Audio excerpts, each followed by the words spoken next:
Film की शुरुआत होती है शिवम पंडित से। आलिया के गुजर जाने के बाद से शिवम पूरी तरह से अधूरा हो गया है।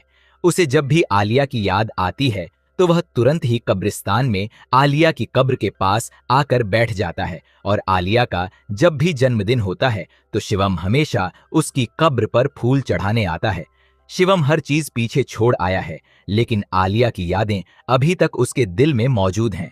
अब शिवम जब आलिया की कब्र के पास बैठा हुआ था, तभी अचानक उसे एक बच्चे के रोने की आवाज सुनाई देती है। शिवम तुरंत उठकर वहां जाता है। वह देखता है कि वहां एक छोटी सी बच्ची है जिसे उसके घर वाले कब्रिस्तान में छोड़ गए थे। तब शिवम उसे अपने साथ आश्रम लेकर जाता है। शिवम का भी इस दुनिया में कोई नहीं था और उसे भी आश्रम वालों ने ही पाल पोस कर बड़ा किया था। अब शिवम उस बच्ची को भी आश्रम के हवाले कर देता है, लेकिन जब से वह बच्ची आश्रम में आई है तब से शिवम कहीं भी नहीं जाता और हमेशा उसी आश्रम के आसपास रहता है। दिलचस्प बात यह है कि शिवम ने उस बच्ची का नाम भी आलिया रखा था और अब शिवम को आलिया से बहुत ज्यादा लगाव होने लगता है। धीरे धीरे आलिया बड़ी हो जाती है। वह लगभग 5 साल की हो चुकी है, लेकिन इतने दिनों में शिवम ने कभी भी आलिया से कोई बात नहीं की थी। लेकिन आलिया हमेशा शिवम से बात करना चाहती थी, क्योंकि उसे पता था कि शिवम ने ही उसे यह जिंदगी दी है। अब एक दिन आश्रम में कुछ पेरेंट्स आते हैं और वे आलिया को अडॉप्ट करना चाहते हैं, क्योंकि उन्हें आलिया बहुत अच्छी लगी थी। लेकिन आलिया उन लोगों के साथ नहीं जाना चाहती थी। वह शिवम से बात करती है। तब शिवम उससे कहता है, बिना फैमिली के रहना बहुत ही मुश्किल होता है। मैं बिना फैमिली के रहा हूं, मुझे बहुत अच्छे से मालूम है, लेकिन मैं चाहता हूं कि तुम्हें एक फैमिली मिले ताकि तुम अच्छे से रह सको। तब वह छोटी सी बच्ची आलिया उसकी बात मान लेती है और तुरंत उन लोगों के साथ चली जाती है। जाते जाते वह शिवम से कहती है कि मैं जब भी बुलाऊं तो तुम्हें आना पड़ेगा। शिवम उसके लिए हाँ करता है, लेकिन उसके जाने के बाद से शिवम पूरी तरह टूट चुका था। उसे ऐसा लगा कि आलिया उससे बहुत दूर चली गई है। वह अपनी नॉर्मल लाइफ जीने की काफी कोशिश करता है, लेकिन इसमें वह नाकाम रहता है।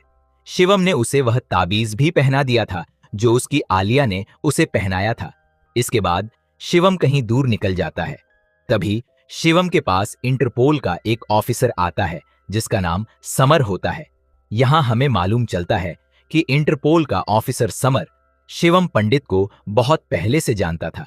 शिवम पहले किसके लिए काम करता था, उसे 6 गोलियां लगने के बावजूद वह जिंदा कैसे बच गया, ये सारी बातें समर को बहुत अच्छे से मालूम थीं। समर चाहता था कि शिवम उनका एक काम करे, लेकिन शिवम यहां समर से कहता है कि उस शिवम को मरे हुए बहुत साल हो चुके हैं, इसलिए मैं आपकी कोई मदद नहीं कर पाऊंगा। तब समर यहां पर शिवम को कुछ ऐसी बातें बताता है जिसे सुनकर शिवम पूरी तरह हैरान रह जाता है। समर बताता है कि हाल ही में जिन पेरेंट्स ने आलिया को अडॉप्ट करके अपने साथ लेकर गए थे, वे दरअसल उसके असली पेरेंट्स नहीं थे। वे चाइल्ड ह्यूमन ट्रैफिकिंग करने वाले लोग थे जो बच्चों को दूसरे देश मतलब बैंकॉक भेजने का काम करते हैं। लेकिन एक ऑपरेशन के चलते उन दोनों को मार दिया गया है। इस ऑपरेशन से यह भी पता चला कि आलिया बैंकॉक जा चुकी है। इस तरह लगभग 40 से 50 बच्चे ह्यूमन ट्रैफिकिंग के तहत बैंकॉक पहुंच चुके हैं और अब शिवम के पास कोई और रास्ता नहीं था। उसे तुरंत बैंकॉक जाना था और वहां जाकर आलिया समेत उन सारे बच्चों को बचाना था जिन लोगों के पास बच्चे हैं। समर ने यहाँ पर शिवम को उन सभी लोगों की पूरी इंफॉर्मेशन दे दी है। समर यहाँ पर सभी लोगों के बारे में एक एक करके बताता है। सबसे पहले वह इनके गैंग के लीडर मतलब अमृत के बारे में बताता है, जो इस पूरे ड्रग लॉर्ड नेटवर्क को संभालता है। दरअसल सारे माफिया का ड्रग वाला काम ही सबसे मेन काम होता है, लेकिन अमृत का बेटा जोरावर चाइल्ड ट्रैफिकिंग के मामले में पड़ जाता है। वह इंडिया से बहुत सारे बच्चों को यहाँ लेकर आया है और वह उनकी डील करना चाहता है। जोरावर बहुत ही खतरनाक है, वह किसी की भी नहीं सुनता और किसी को भी मार सकता है। इसके बाद हमें अमृत के राइट हैंड मतलब जयदीप के बारे में बताया जाता है। जयदीप एक अंगरक्षक है जो हमेशा अमृत की रक्षा करता है। कई बार उसने बहुत सारे अटैक अमृत तक पहुंचने से पहले ही रोक दिए थे। अब अमृत के पास 2 और लोग थे। इनमें एक था महमूद अली खान जो अकाउंट्स देखता था, तो दूसरा था चंगेज जो उनकी पूरी आर्मी को संभालता था। ये चारों ही क्रूरता से भरे हुए लोग हैं जो किसी पर भी तरस नहीं खाते। किसी को अगर मारना हो तो ये 1% भी नहीं सोचते। इसके बाद हमें अमृत सिंह के दूसरे बेटे के बारे में बताया जाता है जिसका नाम सिकंदर है। लेकिन सिकंदर का दिमाग बाकी लोगों से बिल्कुल अलग है। वह बिल्कुल बच्चों की तरह रहता है। उसके दिमाग का विकास नहीं हुआ है, इसीलिए वह हमेशा डरा हुआ और सहमा हुआ रहता है। इसके बाद हमें जोरावर और सिकंदर की बड़ी बहन ज़ारा को दिखाया जाता है। ज़ारा बहुत खूबसूरत और इंटेलिजेंट भी है। उसे म्यूजिक बजाना बहुत पसंद है।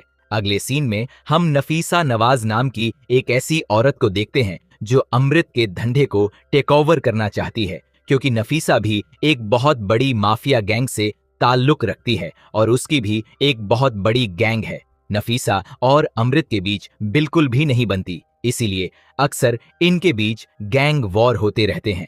आगे हम देखते हैं कि जोरावर अपने पिता की गद्दी पर बैठना चाहता है। उसके पिता जो काम करते हैं, जोरावर चाहता है कि अब वह सारा काम खुद संभाले। लेकिन जब तक जोरावर के पिता मतलब अमृत जिंदा हैं, तब तक यह पॉसिबल नहीं है। लेकिन एक दिन अमृत को अपने बेटे की करतूत के बारे में मालूम चल जाता है कि उसने इंडिया से बहुत सारे बच्चों को लेकर आया है और उनकी डील करना चाहता है।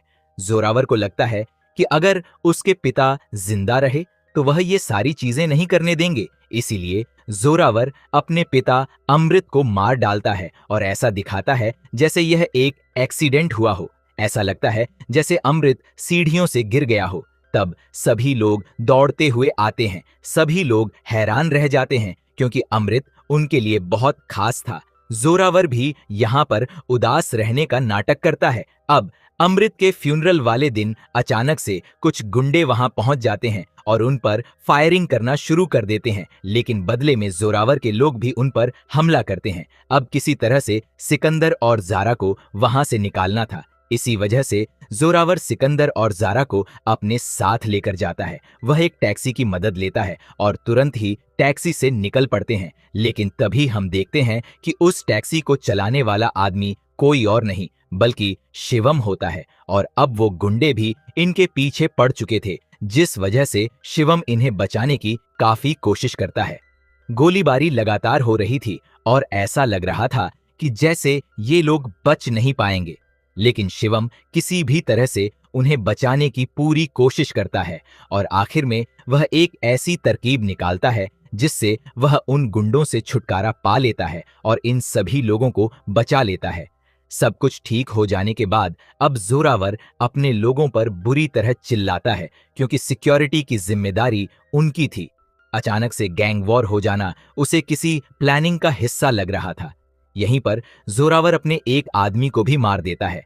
यहाँ एक बात तो साफ हो जाती है कि जोरावर ने अब अमृत की जगह ले ली है और अब उसने डिसीजन लेना भी शुरू कर दिया था। यहीं पर हम देखते हैं कि शिवम भी खड़ा हुआ था। तभी अचानक वह बोल पड़ता है। वह कहता है, मेरा जो भाड़ा हुआ है वो मुझे दे दो ताकि मैं यहां से चला जाऊं। तभी यहां एक गोली चलती है जिसे चंगेज शिवम से कहता है, बस इतनी सी बात में डर गया। इतना सुनने के बाद शिवम को गुस्सा आ जाता है और वह उसके सिर पर बोतल फोड़ देता है। ये सारी चीजें देखने के बाद जोरावर समझ जाता है कि यह आदमी पूरी तरह एड़ा है। अगर ऐसा आदमी है तो यह आदमी हमें अपनी टीम में चाहिए, लेकिन उससे पहले हमें इस आदमी का बैकग्राउंड निकालना होगा। यहीं पर ज़ारा भी थी और ज़ारा ने यहाँ पर शिवम से थैंक यू भी कहा था। अगले सीन में हम देखते हैं कि सड़क पर स्ट्रीट फाइट का एक कंपटीशन हो रहा था जहां बहुत सारे पहलवान आपस में लड़ रहे थे। इसी कंपटीशन में शिवम भी हिस्सा लेता है। शुरुआत में एक पहलवान शिवम को बुरी तरह पीटता है, लेकिन तभी शिवम की नजरों के सामने ज़ारा आ जाती है। इसके बाद शिवम उस पहलवान को बहुत ही बेरहमी से मार देता है। इसी बीच ज़ारा शिवम के पास एक लेटर भी भिजवाती है जिसमें लिखा हुआ था कि वह उसकी दुनिया से दूर रहे। दूसरी तरफ जोरावर और उसके लोगों ने शिवम के बारे में सब कुछ पता कर लिया था। उन्हें पता चल चुका था कि उसका नाम शिवम पंडित है और वह पहले मलिक के लिए काम किया करता था, लेकिन अब वह यहाँ टैक्सी ड्राइवर बन गया है। अब जोरावर चाहता था कि शिवम उसके लिए काम करे। तब जयदीप और महमूद उसे उसका पहला काम देते हैं। वे उसे एक लोकेशन देते हैं और वहां से उसे उमर नाम के एक बंदे को लेकर आना था। शिवम तुरंत उस लोकेशन पर पहुंचता है, लेकिन जब वह वहां पहुंचता है तो देखता है कि वहां ड्रग्स का धंधा हो रहा है और वहां के लोग बहुत ही खतरनाक हैं। धीरे धीरे वे लोग शिवम के ऊपर हमला कर देते हैं। यहाँ हमें मालूम चलता है कि दरअसल जोरावर और उसके लोग शिवम को चेक करना चाहते थे कि आखिर शिवम उनके काम के लायक है भी या नहीं। इसीलिए उन्होंने शिवम को नफीसा के अड्डे पर भेजा था। शुरुआत में तो शिवम उन लोगों को बहुत ही बेरहमी से पीटता है, लेकिन आखिर में वे लोग शिवम को पकड़ लेते हैं। थोड़ी देर बाद वहां नफीसा आती है। नफीसा को मालूम था कि यह बंदा कौन है और कहां से आया है, इसी वजह से वह उसे माफ नहीं करती। वह अपने लोगों से कहती है, ज्यादा टाइम वेस्ट मत करो, इस बंदे को तुरंत जमीन के अंदर दफनाकर जान से मार दो। वे लोग ऐसा ही करते हैं, लेकिन थोड़ी ही देर के बाद शिवम उस दफनाई हुई जगह से बाहर निकल आता है। तब तक नफीसा वहां से जा चुकी थी। अब शिवम उन्हें अपना रौद्र रूप दिखाता है। वह उन लोगों को बहुत ही बेरहमी से मारने लगता है। हालांकि वहां बहुत सारे लोग थे, लेकिन शिवम ने लगभग सभी को मार दिया था। इसके बाद शिवम उमर का सिर लेकर जोरावर के सामने पटक देता है। यह देखकर सभी लोग हैरान रह जाते हैं। अब उन्हें समझ आ जाता है कि शिवम कोई लोकल गैंगस्टर या सड़क छाप गुंडा नहीं है, बल्कि वह बहुत ही खतरनाक आदमी है। इसी वजह से जोरावर उसे अपनी टीम में रख लेता है। अब शिवम जहां भी जाता, जोरावर उसे अपने साथ लेकर जाता। जोरावर ने शिवम को एक और काम दिया था कि वह झारा और सिकंदर का ख्याल रखे। अब एक पार्टी के दौरान एक लड़का झारा के पास आने की कोशिश करता है। यह देखकर जोरावर को गुस्सा आ जाता है और फिर वह भरी पार्टी में उस लड़के का बहुत बुरा हाल करता है। वह उसे इतनी भयंकर मौत देता है कि यह देखकर वहां मौजूद सभी लोग घबरा जाते हैं। सभी को समझ आ जाता है कि जोरावर एक पागल आदमी है जो छोटी सी बात पर भी किसी को आराम से मार सकता है। इसी पार्टी में जोरावर शिवम से कहता है कि उसके ही गैंग में एक गद्दार है, उसे सिर्फ 2-3 लोगों पर शक है।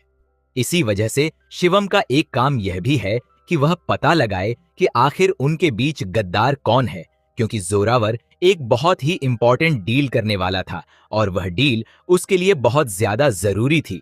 दरअसल यह बच्चों वाली डील ही थी जो वह एक बंदे से करने वाला था, लेकिन इस डील के बारे में जोरावर ने शिवम को कुछ भी नहीं बताया था। अगले सीन में हम देखते हैं कि जोरावर झारा के पास जाता है जो वायलिन बजा रही थी।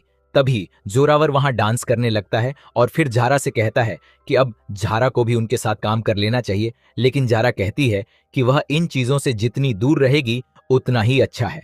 झारा ने यहाँ पर 2-4 बातें उल्टी सीधी भी बोल दी थीं जो जोरावर को बिल्कुल अच्छी नहीं लगी। वह झारा का वायलिन तोड़कर फेंक देता है। ये सारी चीजें शिवम भी देख रहा था। उसे समझ आ जाता है कि जोरावर अपने भाई बहन की बिल्कुल भी फिक्र नहीं करता।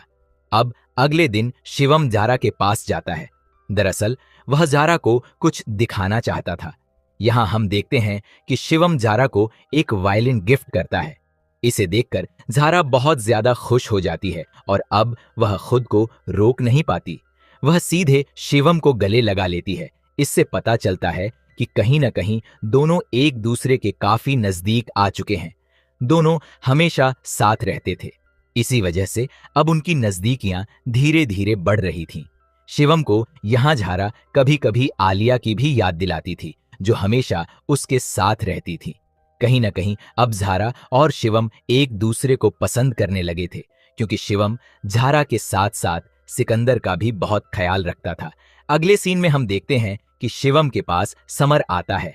समर बताता है कि आज रात नफीसा से कोई मिलने के लिए आने वाला है और एक इंपॉर्टेंट डील के बारे में बात करने वाला है। यह बात जब शिवम को पता चलती है तो वह तुरंत रात को नफीसा के पास जाकर देखने लगता है कि आखिरकार उससे डील करने कौन आ रहा है। थोड़ी देर बाद हमें मालूम चलता है कि नफीसा के पास डील करने वाली कोई और नहीं बल्कि झारा होती है।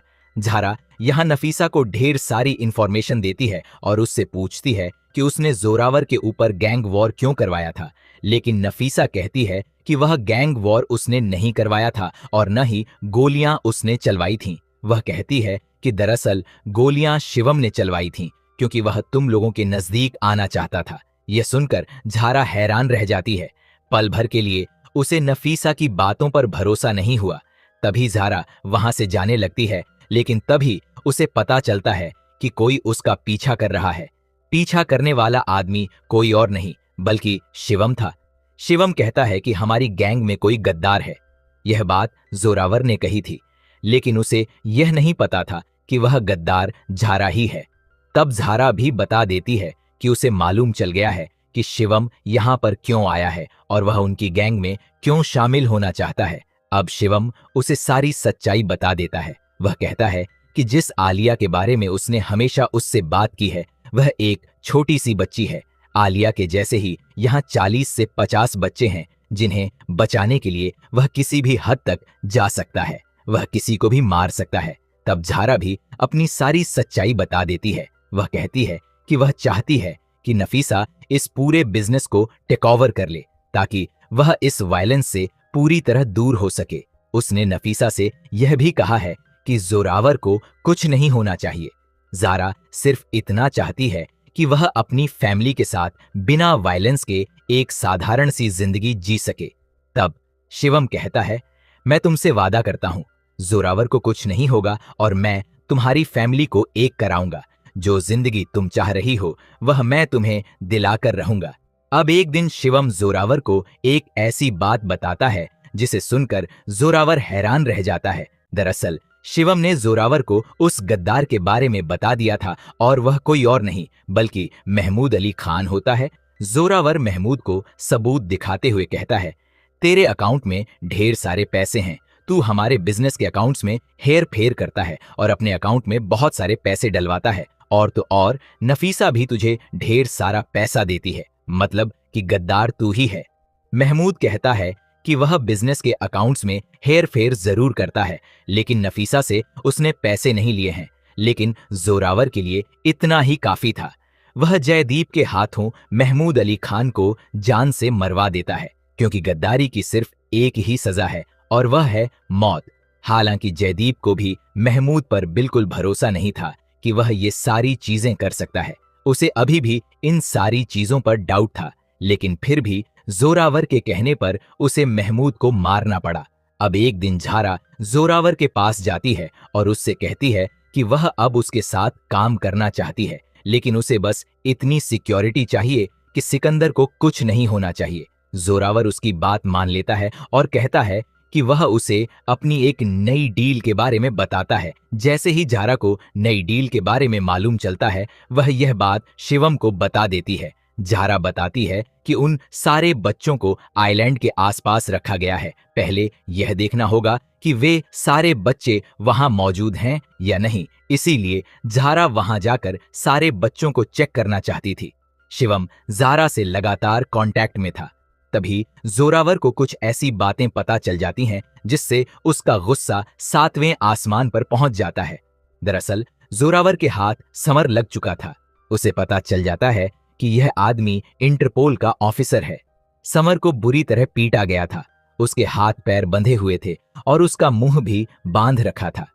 अब जोरावर शिवम को भी सारी सच्चाई बताता है और उससे कहता है कि इस आदमी को उसे ही मारना होगा। शिवम यहां बहुत देर तक सोचता रहता है, क्योंकि वह एक निर्दोष इंटरपोल ऑफिसर को कैसे मार सकता था। इसी वजह से वह जोरावर की तरफ गन की नली कर देता है। तभी जयदीप शिवम के हाथ में गोली चला देता है। इससे पता चलता है कि दरअसल असली गद्दार शिवम है। अब शिवम को बहुत ही बेरहमी से पीटा जाता है। जोरावर कहता है, तुझे इस तरह से नहीं मारेंगे, पहले हम यहाँ इस इंटरपोल ऑफिसर को मारेंगे। इसके बाद वे उस ऑफिसर को मार देते हैं और शिवम को भी बुरी तरह घायल कर देते हैं। थोड़ी देर के बाद ही यहाँ बैंकॉक की पुलिस आ जाती है और वह शिवम को अपने साथ अरेस्ट करके लेकर जाती है। अब पुलिस वाले शिवम को बहुत ही बेरहमी से पीटने लगते हैं, क्योंकि उनके हिसाब से शिवम ने यहाँ एक इंटरपोल ऑफिसर की जान ली है।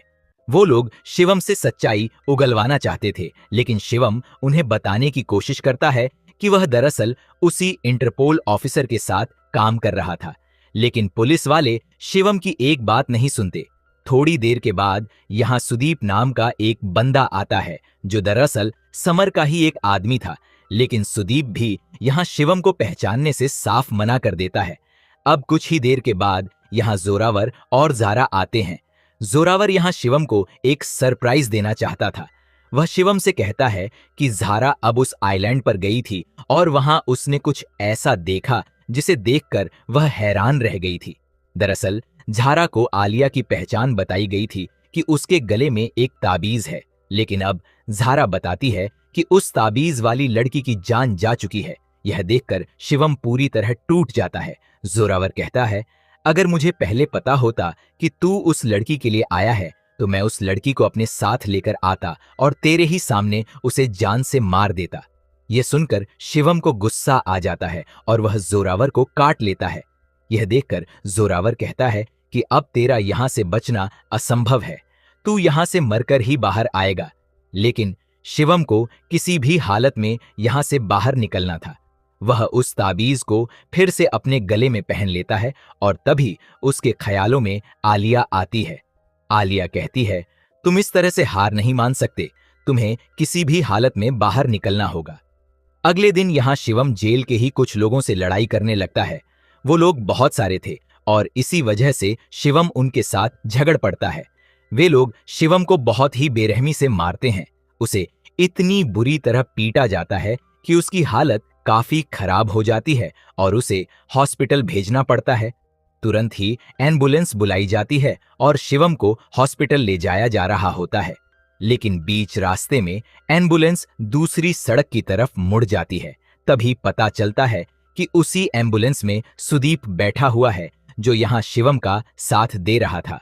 सुदीप ने इशारा कर दिया था कि वह एम्बुलेंस ड्राइवर है। इतना इशारा शिवम के लिए काफी था और अब वह वहां से भाग निकलता है। तभी पुलिस भी उनके पीछे पड़ जाती है और पुलिस यहां सुदीप को मार देती है। लेकिन किसी तरह शिवम वहां से भागने में कामयाब हो जाता है। अगले सीन में हम देखते हैं कि जोरावर उन बच्चों की डील करने वाला था और उसी के साथ यहां ज़ारा और सिकंदर भी मौजूद थे। अब जोरावर और मार्टिन के बीच डील होने वाली थी, लेकिन तभी थोड़ी देर के बाद नफीसा वहां आती है। नफीसा अपने साथ शिवम को भी लेकर आई थी। वह कहती है कि यह मुझसे मदद मांगने के लिए आया था। नफीसा कहती है कि हमारी दुश्मनी बहुत अलग प्रकार की है, वो तो चलती रहेगी, लेकिन पहले इसे संभालो। इसके बाद नफीसा शिवम को उनके हवाले करके वहां से चली जाती है।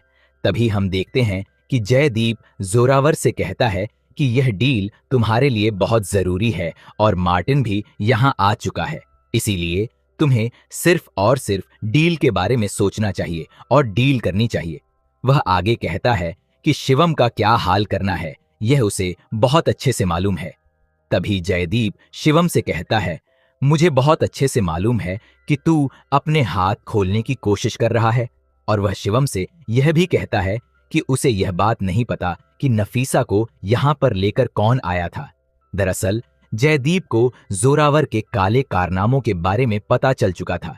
उसे यह भी पता था कि जोरावर ने अपने पिता अमृत को भी मारा है। उसे समझ आ चुका था कि जोरावर पर भरोसा करना ठीक नहीं होगा, इसीलिए वह यहाँ शिवम का साथ देता है। तभी चंगेज और उसके लोग वहां आ जाते हैं, जो गोलीबारी करके शिवम को मारना चाहते थे, लेकिन शिवम अकेला ही उन सभी पर भारी पड़ता है और एक एक करके उन्हें मार डालता है। शिवम चंगेज को तो मार देता है, लेकिन इसी लड़ाई में जयदीप भी मारा जाता है। अब धीरे धीरे करके जोरावर के बहुत सारे लोग शिवम के ऊपर हमला कर देते हैं, लेकिन शिवम अकेला ही उन सभी लोगों पर भारी पड़ता है और एक एक करके सभी को मार डालता है। आखिर में मार्टिन के बॉस की एंट्री होती है। शिवम उसका भी बहुत बुरा हाल करता है। वह उसकी तरफ एक लॉन्चर चलाता है और उसे जान से मार देता है। जब यह बात मार्टिन को पता चलती है कि उसके बॉस को शिवम ने मार दिया है, तो वह जोरावर से डील कैंसिल कर देता है। डील कैंसिल होते ही जोरावर का दिमाग खराब हो जाता है और वह मार्टिन को भी मार देता है। अब शिवम और जोरावर का आमना सामना होता है। जोरावर का दिमाग खराब था क्योंकि डील कैंसिल हो चुकी थी। इसी वजह से वह उन 40 बच्चों में से एक बच्चे को बाहर निकालता है और शिवम के सामने ही उसे जान से मार देता है। यह देखकर शिवम का दिमाग खराब हो जाता है कि कोई इंसान ऐसा कैसे कर सकता है। अब क्योंकि कंटेनर का गेट खुल चुका था, इसी वजह से कंटेनर में से आलिया बाहर निकलकर आती है और शिवम को पुकारते हुए आगे बढ़ती है। तब यहाँ हमें बताया जाता है कि दरअसल उन सभी बच्चों में से एक बच्ची की तबीयत काफी बिगड़ चुकी थी। इसी वजह से आलिया ने उसे अपना ताबीज पहना दिया था। अब जोरावर को आलिया के बारे में पता चल जाता है और वह उसे गन पॉइंट पर कर लेता है। अब वह ज़ारा और शिवम के हाथों में एक एक गन देता है। वह कहता है कि अगर तुम्हें इन सारे बच्चों को बचाना है तो तुम्हें ज़ारा को मारना पड़ेगा, और ज़ारा से कहता है कि अगर तुम्हें अपने भाई के साथ रहना है तो तुम्हें शिवम को मारना पड़ेगा। अब उन दोनों के पास कोई रास्ता नहीं बचा था, और जब वे गोली चलाने ही वाले होते हैं तभी सिकंदर पीछे से जोरावर के हाथ में गोली मार देता है, जिससे वहां अफरा तफरी मच जाती है और जोरावर और शिवम के बीच फाइट शुरू हो जाती है। अब मौका मिलते ही जोरावर सभी को खत्म करना चाहता है। उसके सामने ज़ारा आ जाती है और वह ज़ारा को ही मारने वाला होता है। तभी शिवम एक कंटेनर उसके ऊपर गिरा देता है और उसे कुचलकर उसकी जान ले लेता है। इस तरह शिवम ने सारे बच्चों की जान बचा ली थी। अगले सीन में हम देखते हैं कि सब कुछ ठीक हो गया था। एक म्यूजिक शो के दौरान ज़ारा और शिवम एक दूसरे से मिलते हैं। दोनों की आंखों में प्यार साफ दिखाई दे रहा था, लेकिन दोनों कुछ बोल नहीं पाते। शिवम कहता है, मैं यहां से हमेशा हमेशा के लिए जाने वाला हूं। तुम्हें सिकंदर और आलिया का ख्याल रखना होगा। दरअसल बात कुछ ऐसी है कि जब शिवम नफीसा के पास मदद मांगने के लिए गया था, तब नफीसा ने कहा था कि वह उसकी मदद तभी कर सकती है जब वह उसके लिए काम करेगा। तब शिवम ने उसकी बात मान ली थी। इसी वजह से अब शिवम को नफीसा के लिए काम करना पड़ता है। अब नफीसा शिवम को एक मिशन के लिए कहीं दूर भेज देती है, और इसी के साथ यह फिल्म यहीं समाप्त हो जाती है। तो दोस्तों, आप इस फिल्म को 10 में से कितनी रेटिंग देना चाहोगे, जरूर बताइएगा। उम्मीद करता हूं आपको यह मूवी पसंद आई होगी और यह एक्सप्लेनेशन भी पसंद आया होगा। मिलते हैं एक और कमाल की वीडियो के साथ। तब तक के लिए आप हमारे चैनल के साथ बने रहिए। धन्यवाद।